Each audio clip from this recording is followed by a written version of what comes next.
Lapit na ito maluto mga idol. Papaigahan na lang natin o papahibasan na lang natin ng tubig. Yan. Aray ko, nagkakulay oris na mga idol. The best yan, oh. Wow, lobster. Saka sleeper lobster. Same variety, ano yan na lobster mga idol. Yung isa, sleeper lobster, yung isa lobster. Magka-oriin sila.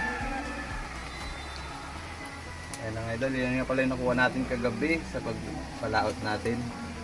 Expensive pero ulamin natin yan para matikman din natin yung mga inuulam ng mga may mapipera.